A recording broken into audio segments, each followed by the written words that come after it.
there, YouTube. This is KWDOLFAN2010 bringing you the first video of hopefully a successful series of videos entitled Dolphin Talk. This is made by Dolphin fans, for Dolphin fans, for everything you need to know about your Miami Dolphins and what your Miami Dolphins are doing.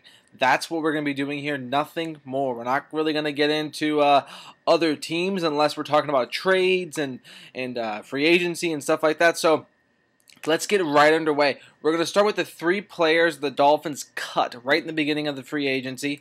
And those three guys were KWDOLFAN2010, Jabril Wilson, and Joey Porter.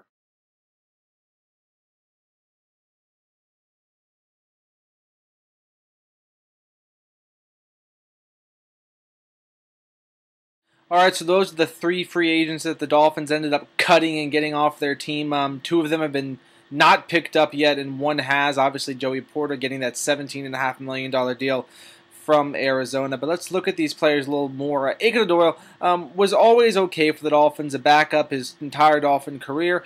He was just decent. He was just okay. We don't really lose much with him going. Didn't really gain much with him being on the team. It's a wash, in my opinion. Jabril Wilson was the Dolphins' big free agent signing last season, and he ended up being a bust of bust Ryan Leaf-size proportions. The guy was terrible. The picture I put up there with Jabril hanging on to Dallas Clark, I think that was a lasting image for a lot of Dolphin fans, was seeing Jabril Wilson just get burned by everybody and everyone and always being in the wrong position at the wrong time. A terrible free safety. No team should pick him up. Joey Porter, really, as the season went on, he got more and more bitchy about Cameron Wake coming on and playing time, so the Dolphins just decided to cut him, do what he wanted to do. He ended up getting more money than what he was worth with the Arizona Cardinals, but good riddance. We definitely won out if you switch those two players. And then the first big signing, the first free agent the Dolphins brought in was the first free agent the Dolphins signed, quite possibly the best inside linebacker in the NFL, Carlos Dansby.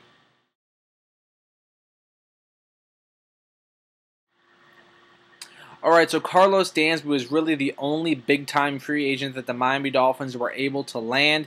They ended up signing a couple other free agents, and Richie Incognito to a one-year deal, and Chad Pennington to a one-year deal as well, but no one else really seemed to tickle their fancy until later, just recently when they started doing some trades, which we'll get to that in a minute. But Carlos Dansby is widely considered to be the #2 premier inside linebacker in the NFL, with the one guy ahead of him being the great Patrick Willis for the San Francisco 49ers. But I think it's a strong #2. Carlos Dansby is a beast. The guy does everything well, and I think if you look at this linebacking group, you're going to have Carlos Dansby, Channing Crowder, Cameron Wake, and I do believe that Jason Taylor will be back. If Jason Taylor does not sign with the New York Jets before the draft, I think he will be a Dolphin next season. So you throw Jason Taylor in that mix, and maybe they go out and get a guy like a Ricky Sapp or Jason Worlds later in the draft. And wow, that's a great young core.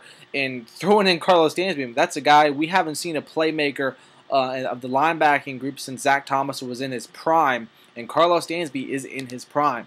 So great move by the Dolphins, making him the highest paid inside linebacker in the NFL. Fantastic move, Parcells Sperano. Great job. So, the big trade. Let's talk about the big trade that just went down a couple days ago. And obviously, a lot of Dolphin fans were thrilled, excited, ecstatic, any word that you want to use to describe it. The Dolphins finally did it. Went out and got the big #1 wide receiver from a hometown boy from the UCF Central Knights, Brandon Marshall.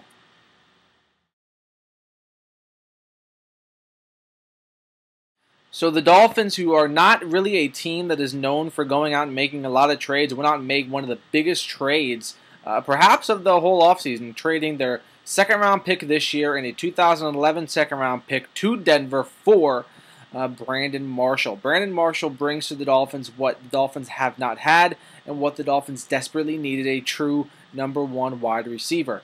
This now allows guys like Devon Bess and Greg Camarillo and Brian Hartline and Patrick Turner coming back, and these guys that can run around the field and are a little bit smaller maybe and can really play some football. I wouldn't be surprised if the Dolphins draft a wide receiver again in this draft later in the rounds, but wow, this is a message to the AFC East that we are here. Our offense is dangerous now. We are a dangerous passing team now. And this really sets Chad Henne up for success. He had a great season last year with very limited players and wide receivers around him. And this guy, Brandon Marshall, could quite possibly be the best, physically, the best wide receiver the Miami Dolphins have ever had on their football team. Ever in the history of the Dolphins, name me one other Dolphin at wide receiver that had the skill that this kid has. I can't think of one. I really, really can't. Brandon Marshall is a game changer, and a lot of people say the diva attitude, the diva attitude. Well, I'm sure Bill Parcells sat him down, had a good long talk with Coach Sperano and Jeff Ireland, and said, look, kid, we're paying you a lot of money. You're a fantastic player. Keep your mouth shut and win us the Super Bowl. And I think that's what Brandon Marshall brings to the Miami Dolphins. A long threat down the field, a threat over the middle, a threat anywhere you have to. And a blocker for the Wildcat. One thing that Dolphin fans are overlooking, he's a fantastic blocker. A wide receiver that can block is a very hot commodity and one you don't really see. And if the Dolphins run the Wildcat, he'd be perfect right at home with the Wildcat. So the other free agent signing was Richie Incognito. I didn't get a lot of chance to talk about him. It's a one-year deal, basically a deal that protects the Dolphins. Richie's known as being somewhat of a nasty player. I like Richie. I think if this guy works out, he could be a really good steal for the Miami Dolphins. I like Richie. I think it's a good insurance policy on that offensive line. It's a good solid pick without giving up too much money. And the one that went down today, the big one that went down today was Ted Ginn being traded to the San Francisco 49ers for a 5th-round draft pick. Yay? I don't know. I know a lot of Dolphin fans are very happy to see this this trade go down. But the more I got to think about this, the more I don't know if I am. I thought when Brandon Marshall came to Miami, I thought, wow, this is good for a few people, one being Ted Ginn.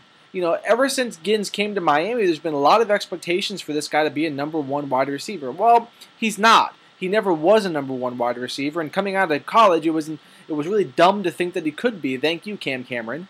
But now that Brandon Marshall was on this team, I really had hopes that the Dolphins were going to move Ginn to the slot where he should be and tell Ginn, hey, Ginn, okay, run. Just run.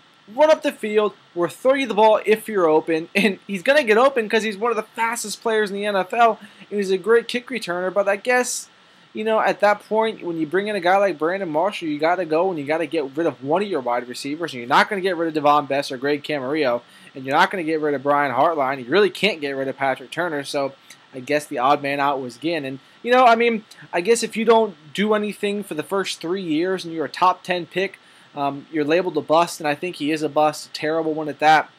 But I think it was an unfair selection of him to be picked that high and to have that much expectations on him. So I wish Ginn all the best in San Francisco. I think it's a good move. I think it's a good pick. You look at the Santonio Holmes getting a 5th-round draft pick, the Jets and the Steelers. I think it equals out to that. I think it was a good move.